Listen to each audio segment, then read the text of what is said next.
We're now recording. Can I ask you first of all to identify yourself and to give your locus standi as far as Kashmir in 47 was concerned?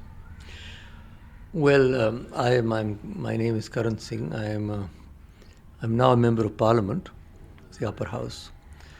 At the time the invasion took place in 1947 in the Partition, I was Crown Prince in Jammu and Kashmir. My father, Maharaja Hari Singh, was the Maharaja. What are your memories of word reaching Srinagar that the raiders were heading your way? Well, I have described them in some detail in my autobiography. I happened to have been incapacitated as a result of a hip ailment, and I was in a wheelchair.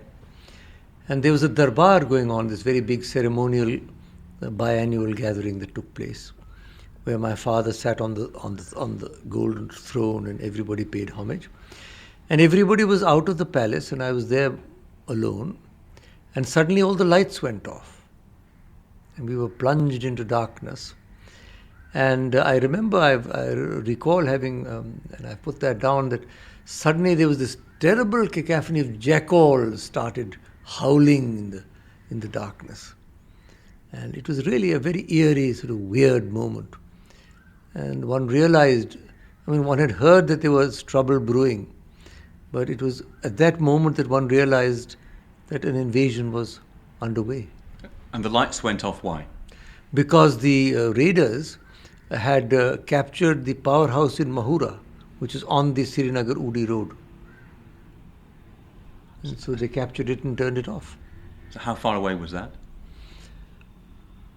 Well, I would say it should have been about 30 miles, 35. We were still in miles in those prehistoric days. 30, 35 miles. What did you hear about Baramulla when the raiders reached Baramulla? Well, we didn't hear terribly much about Baramulla. Of course, there was the convent there, which was sacked, and we heard that the nuns had been raped and the whole thing had been burnt to the ground. But this was the common pattern when the raiders came in across the Kohala bridge. They were plundering and looting and raping on the way. And Baramulla was the first town that they encountered, and there were these estimable nuns. They ran one school in Srinagar, which I had attended as a boy, and one in Baramulla College, St. Joseph's College. And that was, the nuns were ravished, and the whole thing was a terrible affair. That's what we had heard. If you were taught by the nuns, you perhaps knew some of those who were in the convent at the time? No, I don't think I knew any of the ones who were there. The ones I was taught by, I went to convent earlier in Srinagar in 1940 and 41 when I was a very small boy. I'm not sure whether any of those particular nuns were there, but they were they were an Irish mission, and the Presentation Convent. And they were an estimable group of nuns. Did you know Baramulla well before 47? Did you visit the town? Not very well, no. It wasn't on our sort of beat, as it were. Been to Baramulla off and on, but it wasn't a place where one went frequently. One version of what happened in 47 has it that if the raiders hadn't delayed at Baramulla to loot and to rape and had made straight for the airfield outside Srinagar, then Pakistan would have taken the valley. That might well have been true, because it was touch and go. The Indian Air Force started flying in when the raiders were almost within 4 or 5 miles of the airport, perhaps even closer. And it was really touch and go. And I do think that two things held them up. One was this event in Baramulla, but before that, in Uri, the commander of the Dogra forces, Brigadier Rajendra Singh, had been told by my father to fight to the last man and the last bullet. And he took up his positions near Uri, which is, as you know, sort of a gap leading into the valley. And that's long before you get to Baramulla. And he held up the raiders. He and a small group of troops held up the raiders by about 48 hours. As the raiders approached, what was the mood like in the palace? Well, I was really cut off from everybody else, but that was the time. That was the time when we left, and obviously when we were leaving, everybody was in some kind of a state of shock. My father, I hardly saw him at the time, but my mother, I was interacting with, and the women of the palace. And you were reading some of the official reports of what was happening to your family? Yes, that was earlier. That was earlier because they had already started some trouble in the border areas in the Jammu region, and there were records of and reports of raids and of rapes and things of that nature. But that was, I think, a few weeks before this happened. What are your memories of that journey? Oh dear, it was a very, very, what should I say, traumatic, a very sad journey. For one thing, we were leaving Srinagar. I was, of course, lifted onto a station wagon. And what added to my own personal discomfort was the fact that I couldn't move without help. I was in a plaster Paris cast. So I had to be lifted onto this station wagon. And we just drove through the night, and it was a terrible night. My hip was aching, and the whole situation was not a very happy one, shall we say. And your father's mood? My father I didn't see really until later, but he was obviously very upset at the whole affair. Some people, and Dian Kaul was saying this to me when I met him, one of the police officers in Srinagar at that time, that there was a feeling that the Maharaja had deserted his people. Well, I didn't feel that, obviously, because I was part of his family and part of his entourage. But later on, we did learn that there was some feeling of that nature. Although we were also told, and I think I've recorded that, we were also told that VP Menon, who had met my father in Srinagar, I think on the 24th or the 25th, had specifically asked him to move down to Jammu, where Menon thought he would be safer. And I believe at one point in time he said he'd send my mother and me away, but Menon was very insistent that because he was the one who was empowered to sign the instrument of accession, and therefore that he should move. Well, you mentioned the instrument of accession. When and where, in your recollection, was it signed? I have written it up. My understanding is it was signed in Jammu on the 26th of October. I think you'll have to recheck with my autobiography on that. But some press cuttings suggest that the family didn't move from Srinagar until the 26th or perhaps even the 27th. No, what was the date of the Darbar? 24th. If you check the date of the Darbar, it was that night that we moved. So how can you say it was the 27th? So it was within hours of the Darbar? Within hours of the Darbar finishing, as far as I can recall. Late at night, that we finally left. Did you move in secret? No, there was no... Well, I don't know. We left at night, so I'm not sure. Secret from whom? Were people aware that you were leaving? I do not know. I have no idea. Do you think your father then realised that basically he'd lost Kashmir? Yes, I think so. Because I don't think he ever expected that this sort of invasion would come. Maybe he should have expected it, knowing the situation, but he didn't, evidently. Did you ever meet or see any of the raiders? No. Had we seen them, we probably would have been cut to pieces, and you would have had to be talking and interviewing somebody else. Who was behind it all? What spurred these raiders on to approach Srinagar? It's obvious. It was a Pakistan-inspired, planned, and financed invasion, and these tribesmen from the frontier province, with, as we later learnt, plainclothes Pakistani soldiers and officers, were let in to sort of take Kashmir. It was a fruit ripe for the plucking, and they just came in. They thought they'd just take it over. There's no two opinions about that, is there? It went badly wrong for Pakistan then, didn't it? Yes, it did go wrong. What it succeeded in doing was to force my father more or less to accede to India. So that's not what Pakistan had planned, I presume. So first of all, it didn't work for Pakistan because it pushed the Maharaja to sign up eventually for India, which he was minded to do in any case, but that certainly prompted him to make up his mind.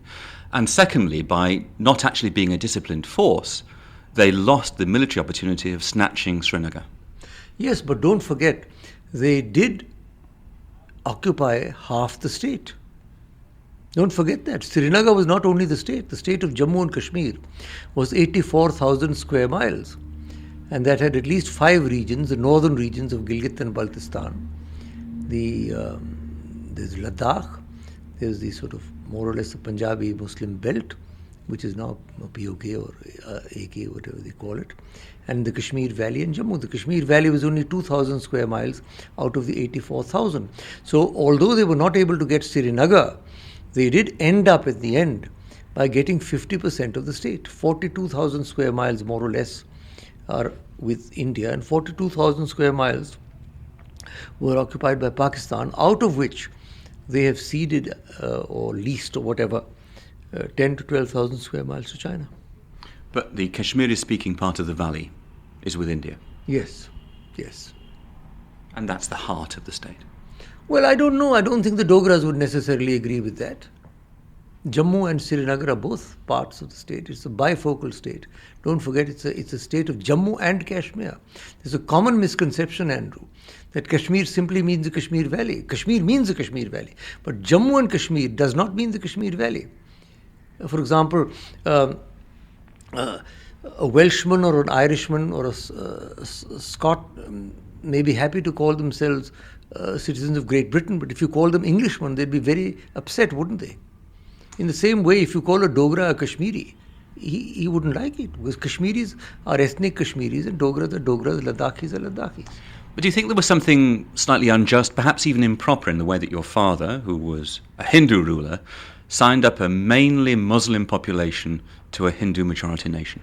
No, I don't think so, because the scheme of partition did not cover the Indian states, and there was no such stipulation.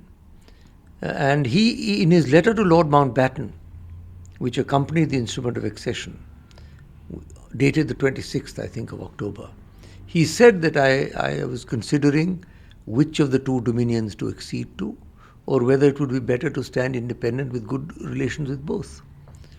So I think it was really the invasion that, as it were, clinched the issue. But since October 47, Kashmir, or Jammu and Kashmir, has never really been at peace. Its issue in international terms, its future in international terms remains a matter of controversy. It's been unresolved. It's been a factor in 3 wars between India and Pakistan, has almost prompted a 4th. Both countries now have nuclear arsenals. True. So Shankaracharya said, so what? A lot rested on what went wrong in the autumn of 47. Yes, I agree. If there had been some kind of an agreed settlement before, I've said that in my book.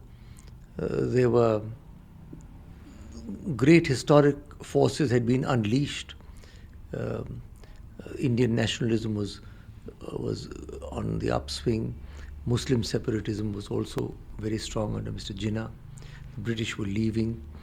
If my father had been able to work out some kind of a neat solution well before partition, maybe something could have happened. I agree with you. It's a tragedy that Jammu and Kashmir has been through this traumatic experience for 55 years, and as you say rightly, it continues to suffer. All because things went wrong in that autumn of 1947. Yes, they did go wrong. They did. Whether anybody could have prevented them going wrong or not is a different matter. That's for historians and novelists to decide, and radio commentators. But it certainly was not a neat solution, no. Are you happy to talk briefly about the present situation? Well, I can briefly say that there's been a new phase of aggressive militancy for 14 years now, as a result of which thousands of people have lost their lives. Civilians, security forces, and the militants themselves. And it's been a terrible, terrible time. Last October, there was an election. And I think that that election has brought about some reduction in tensions. Not on the part of the militant, they are still attacking right and left. As you know, last week they've attacked the radio station, and they've attacked Doordarshan, and they've attacked this and that. But among the general populace, my information is that there has been a general sense of relaxation since the new dispensation came into being. As a result of the elections? As a result of the new government that has come into being. As a result of the elections, yes. But you mentioned the thousands who've died over the past, 14 years. But there's been very little talking between India and Pakistan, and even less between India and the separatist militants. Yes, there has been very little talking. There was some talk with Pakistan, unfortunately it didn't bear fruit. The Prime Minister did go to Pakistan, if you remember the bus journey. Then he did invite President Musharraf to Agra.